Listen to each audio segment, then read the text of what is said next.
Bonjour à toutes, bonjour à tous, nouvelle vidéo en direct de Guangzhou, Canton, petite démo de ce que ressemble la ville, ultra développée. Donc ça c'est l'hôtel où je suis, donc là je fais une petite balade, il est tôt, il est 7h du matin et en fait j'étais en train de lire un article ce matin d'un directeur en recherche à l'INSERM. Donc ouais, en fait je me suis dit qu'il était intéressant de faire une étude et une petite vidéo justement suite à cette étude. Et la personne qui a fait l'étude c'est Valentin Houillard, donc il est directeur de recherche en neurosciences à l'INSERM.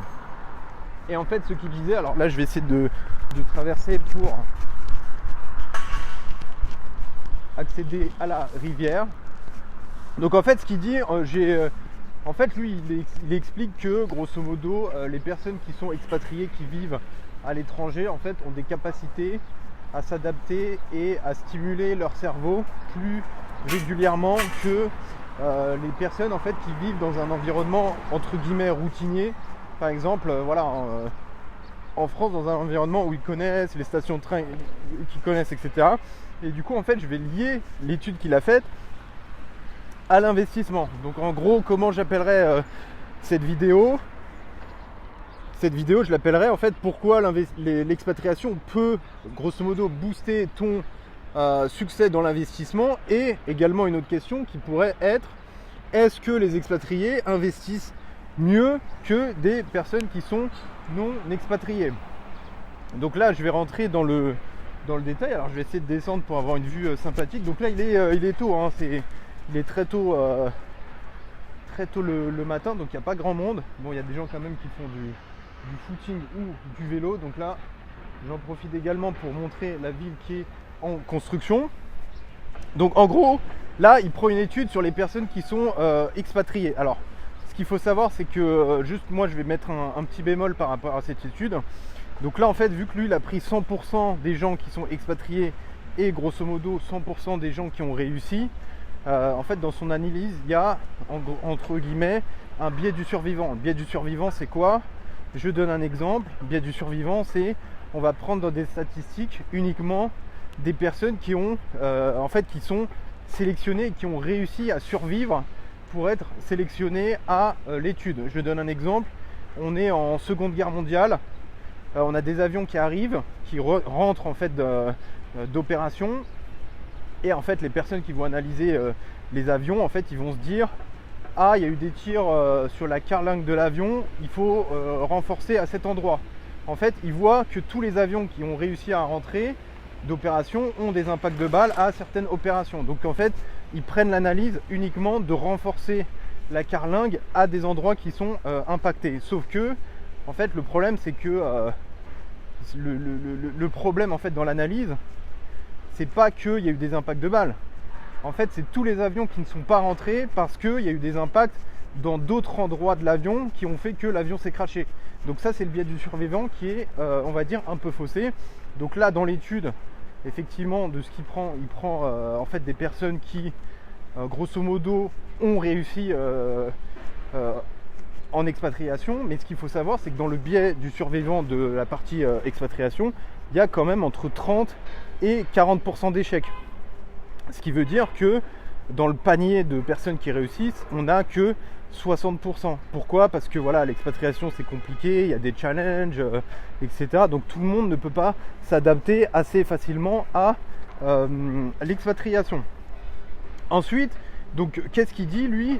En fait, il dit que le fait d'être expatrié, d'être dans un environnement complètement différent. Je te donne un exemple. Là, voilà, c'est marqué en chinois. Donc, en fait, le fait d'être dans un environnement tout le temps, on va dire, challengeant, où le cerveau, grosso modo, il a besoin de décrypter en fait des informations, parce que c'est pas des informations qui sont simples à lire. Ou tu prends le métro, voilà, là je suis à Guangzhou, la ville, je la connais pas. Là, je me balade. J'ai jamais fait ce chemin, donc je suis en train de regarder. Voilà, est-ce qu'il va pas m'arriver quelque chose? Bon, j'ai des doutes, mais je sais qu'il y a des personnes qui auraient peut-être eu peur de faire une petite balade comme ça le matin.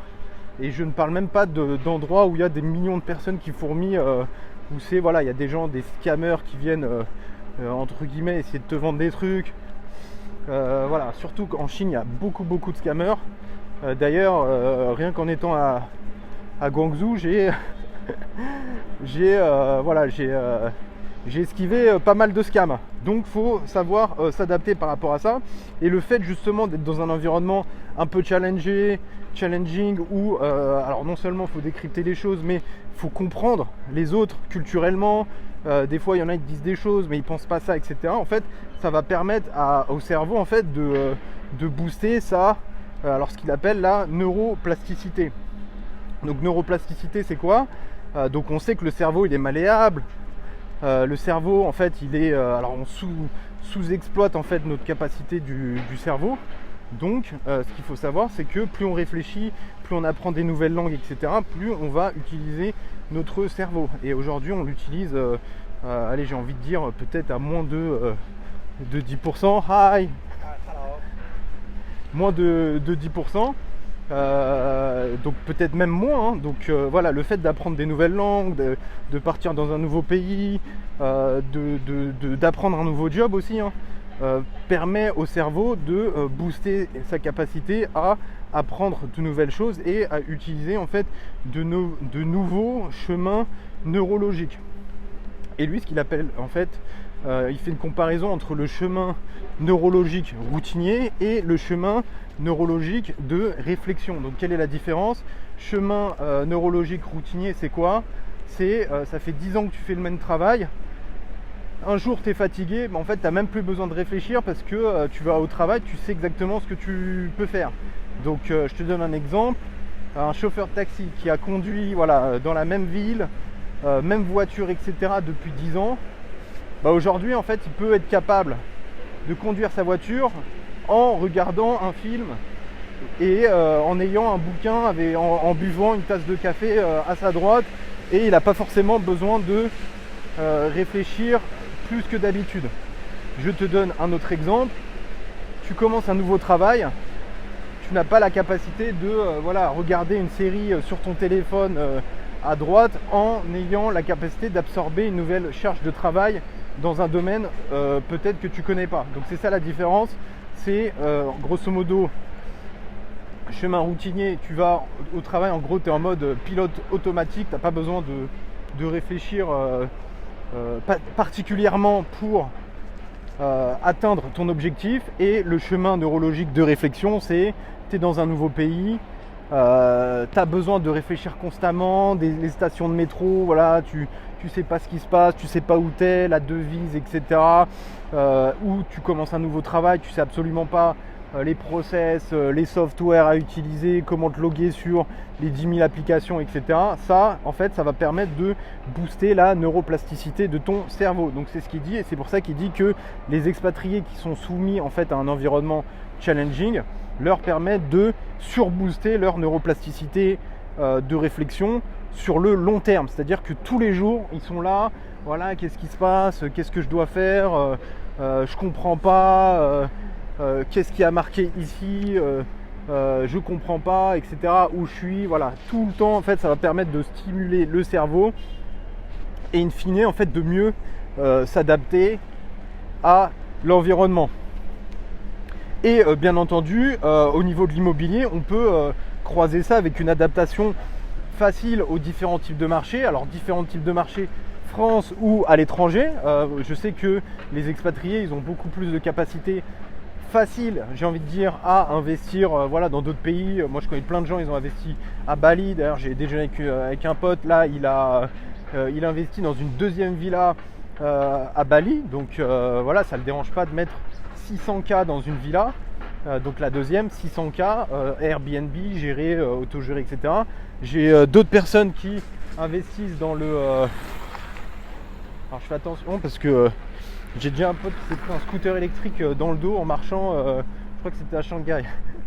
Donc ouais, donc ils investissent voilà, pratiquement 1 million d'euros à Bali, la conscience extrêmement tranquille. Donc le fait d'être expatrié te permet d'avoir une relation à la distance qui est, on va dire, supérieure aux personnes qui sont en France. Je te donne un exemple. Moi par exemple, quand j'étais à Hong Kong, j'ai investi j'avais investi à Lille, je ne connaissais rien de cette ville de Lille. J'ai investi 2 fois à Mulhouse, je ne connaissais absolument rien de cette ville à Mulhouse. Et moi, quand je suis à Hong Kong à distance, en fait, c'est comme si toi, tu étais en France et que tu investissais, je sais pas, en Guadeloupe ou en Nouvelle-Calédonie. Donc voilà, petit yoga matinal sur... Mais bon, on va passer, il y a plein de gens qui font du yoga. donc on va essayer de ne pas les déranger. Ensuite, la quatrième, l'autre partie que je voulais mentionner, que le chercheur en fait Valentin mentionne, c'est la résolution des problèmes rapides et la prise de décision qui est beaucoup plus rapide et qui nécessite des cycles de réflexion réduits par rapport à un cycle de réflexion en France. Une personne qui ne serait pas expatriée, par exemple. Je te donne un premier exemple de la partie la partie du licenciement, par exemple. Une personne qui se fait licencier à l'étranger, par exemple, qui a des enfants, famille, etc. Alors, pardon. Famille, femme, enfants, etc. à l'étranger. Une personne qui est licenciée, grosso modo, elle a en fait plusieurs choses à gérer. Donc elle doit payer l'école des enfants, elle doit subvenir aux besoins de la famille, payer un loyer. Est-ce que la femme travaille ou pas? Dans le cas contraire, si elle ne travaille pas, faut quand même réussir à avoir des fonds pour subvenir aux besoins parce qu'il n'y a pas de salaire supplémentaire. Voilà, tout ça en fait va permettre de stimuler le cerveau de la personne en recherche de poste et de postuler, trouver des solutions, voire même créer une entreprise créer une entreprise rapidement pour avoir des nouvelles sources de revenus. Donc ça, c'est la prise de décision extrêmement rapide, alors qu'en France, en général, voilà, avec la sécurité de l'emploi, les packages financiers social, etc., la personne peut mettre 1 an, 2 ans à trouver quelque chose. Il n'y a pas de stress. Alors qu'à l'étranger, tu es obligé en fait de trouver une solution, surtout à Hong Kong, surtout aux États-Unis, au Canada, etc.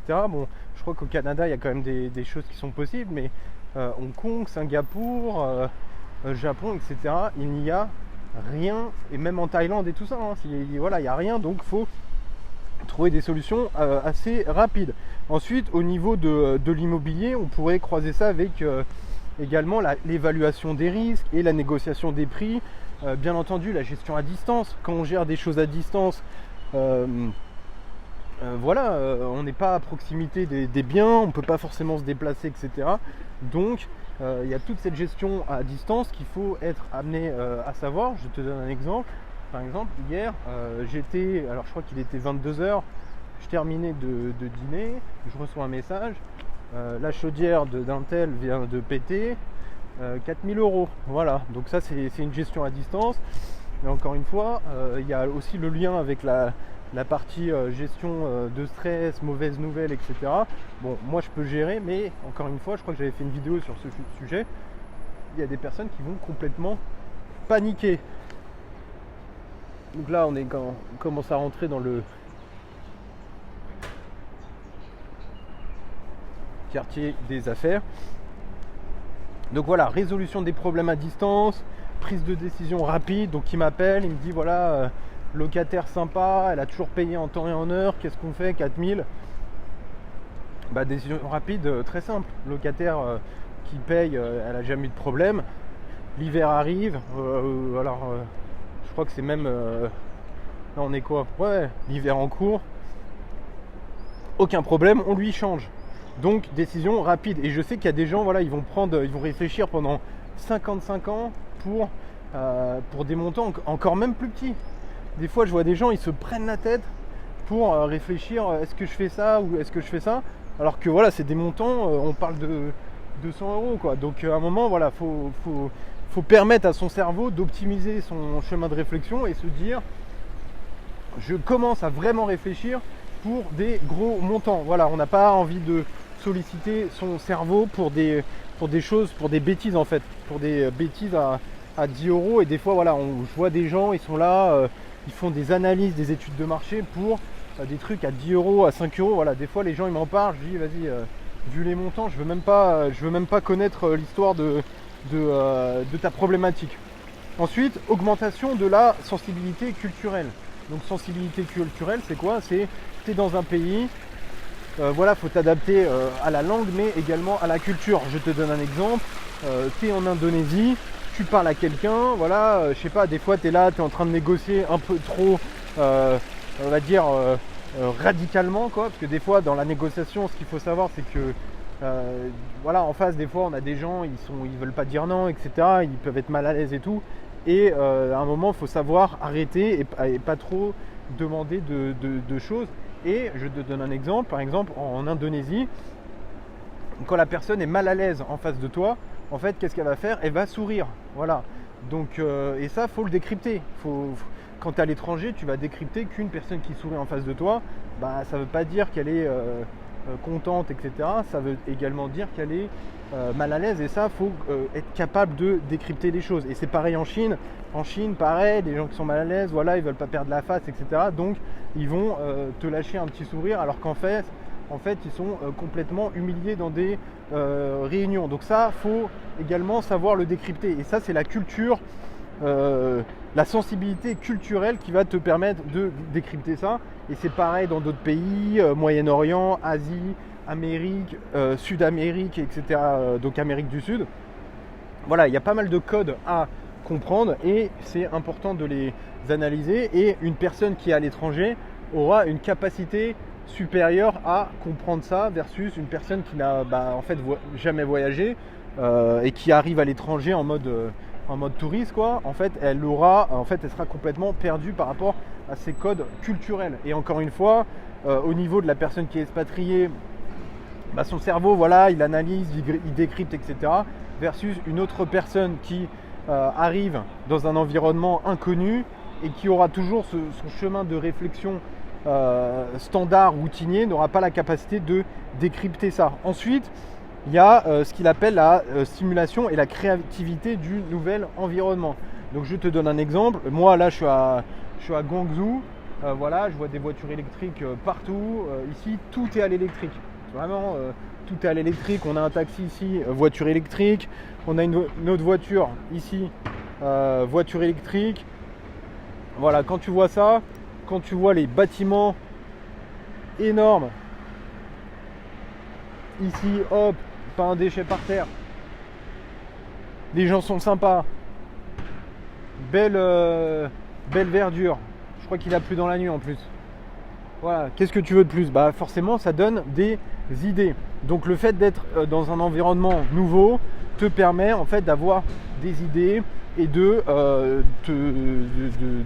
créer des choses, d'avoir des idées pour créer un business, pour créer des idées, etc. Moi, quand je fais des vidéos, des fois, en me baladant d'un endroit à l'autre, ça me donne également des nouvelles idées.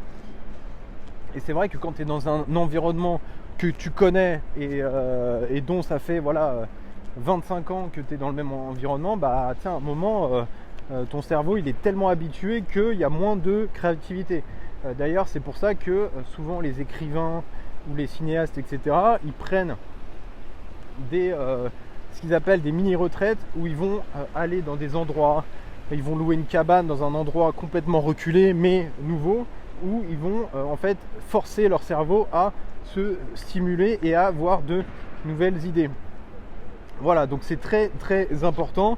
Ensuite, qu'est-ce qu'il appelle? Il dit que voilà, tous ces paramètres-là, en fait, quand il les compare entre les expatriés qui vivent dans un nouvel environnement différent de l'environnement où ils sont nés, etc., leur permet de booster en fait leur système de réflexion et leur développement en fait. Et en fait, tous ces paramètres-là considèrent un moteur de développement sur le long terme. Et c'est intéressant.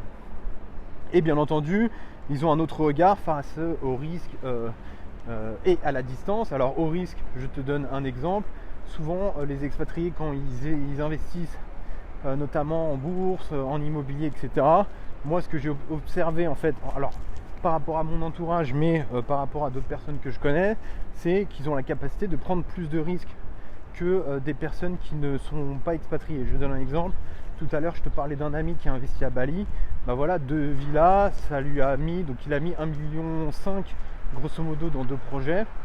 Alors que des fois, voilà, quand on parle avec des gens en France, etc., une petite opération à 300K, ils vont être en mode crise cardiaque. Donc voilà, c'est juste pour donner en fait le palier de risque et en fait le niveau de réflexion qui est en fait pas au même niveau encore. Bon, ça va arriver, hein. Je sais que la première opération elle peut être stressante pour tout le monde, mais et c'est pareil en bourse, il y a plein de gens, voilà, moi mettre 100K, 200K, 300K dans des actions, voilà, ça me fera pas plus stresser que ça, mais je sais qu'il y a des gens, voilà, pour des petits montants, ils seront stressés. Donc station de rechargement électrique.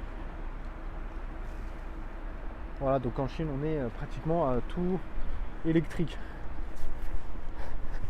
Il y a des gens encore qui me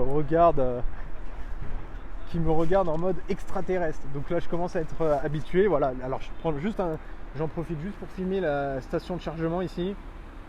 Voilà, pour montrer que tout est à l'électrique. Et bien entendu, en Chine, on a vraiment ce qui est intéressant, c'est que les modèles de voitures, alors je fais une petite parenthèse, hein, c'est des modèles de voitures à chaque fois qui ont moins d'1 an, moins 2 ans. Donc encore une fois, on ne voit pas les carlingues sur roue qu'on peut voir, les charrettes qu'on peut voir en fait dans des villes, notamment en Europe et en Amérique du Sud.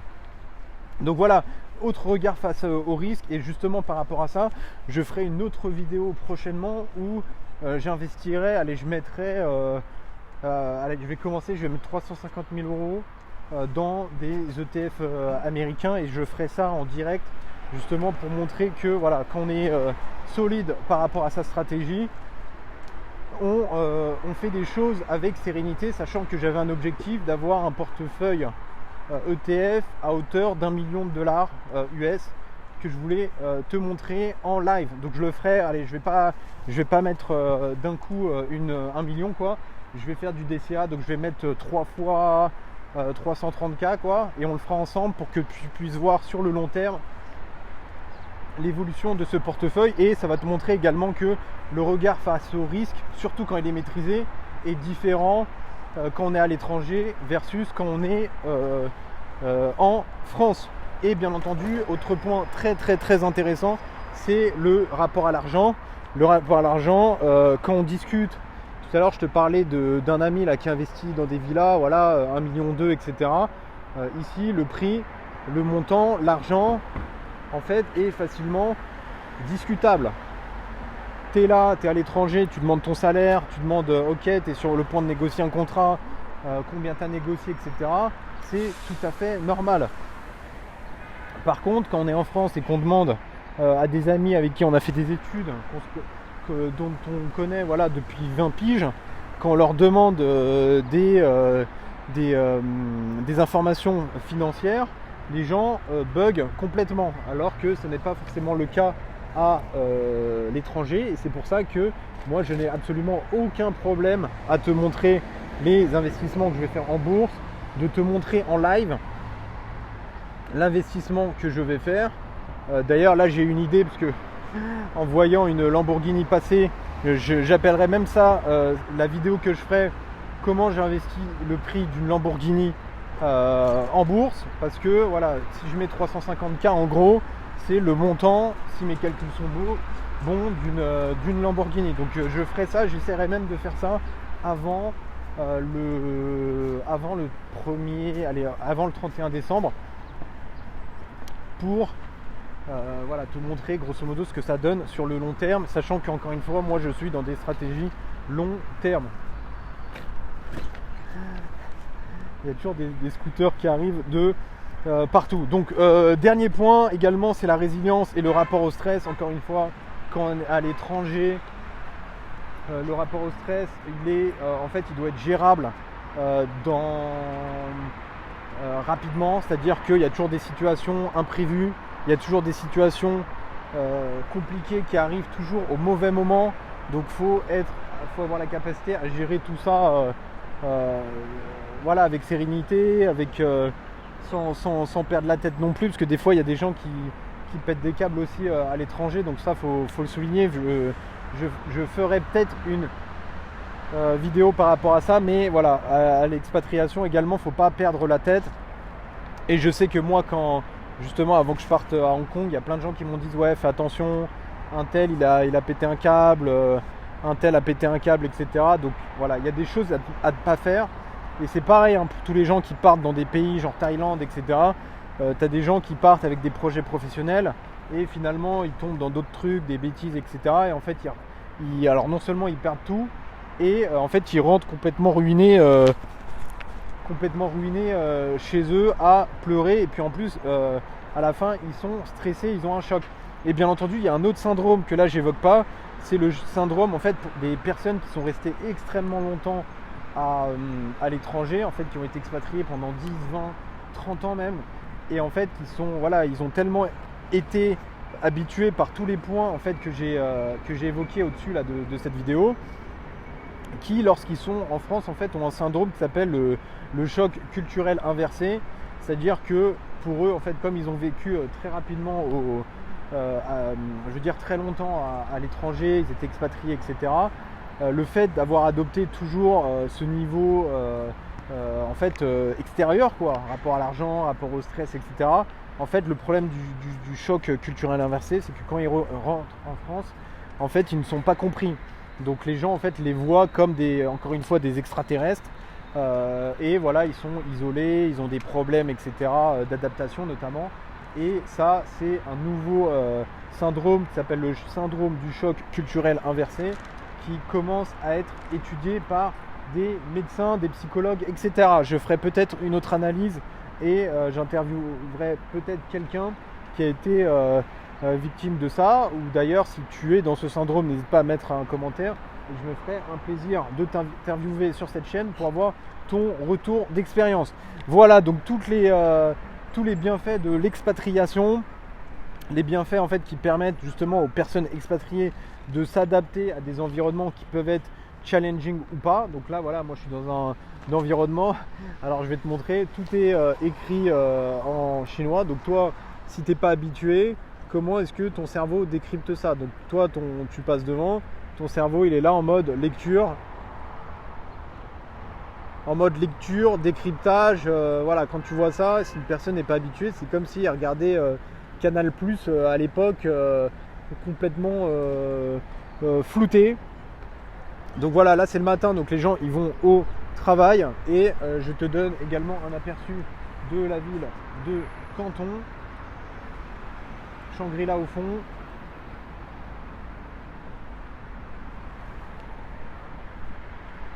Voilà, donc j'espère que cette vidéo a été intéressante. Encore une fois, voilà, je suis pas là pour faire une comparaison expatrié, pas expatrié.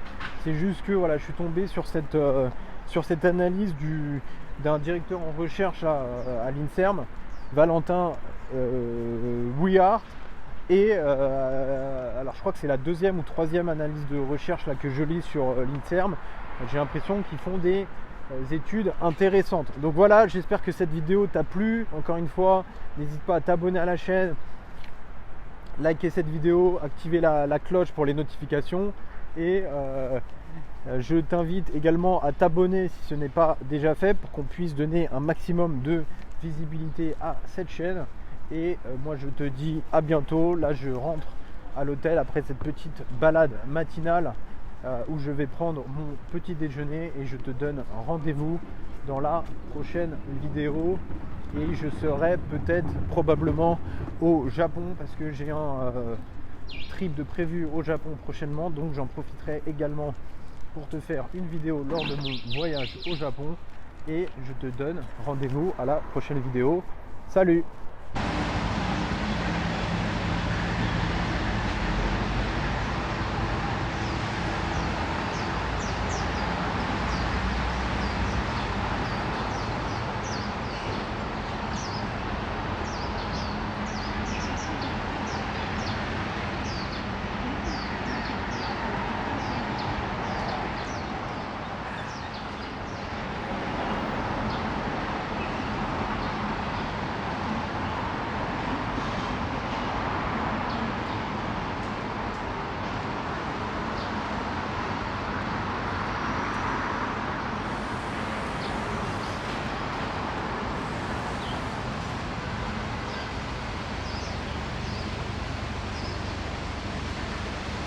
档了，下一档了。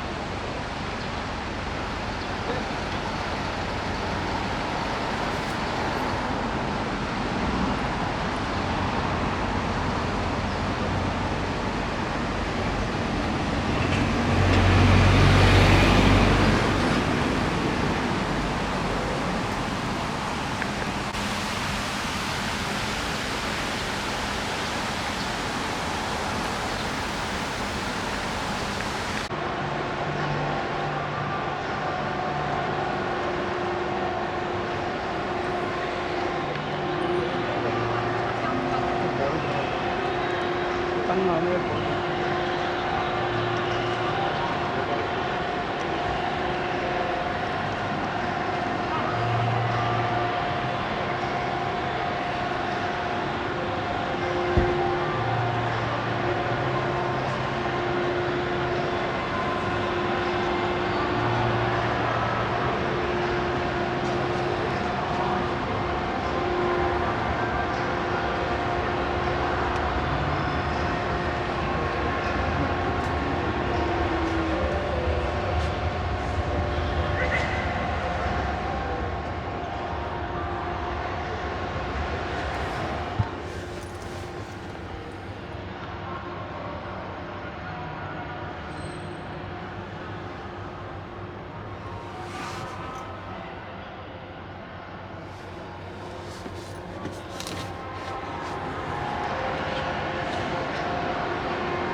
你好。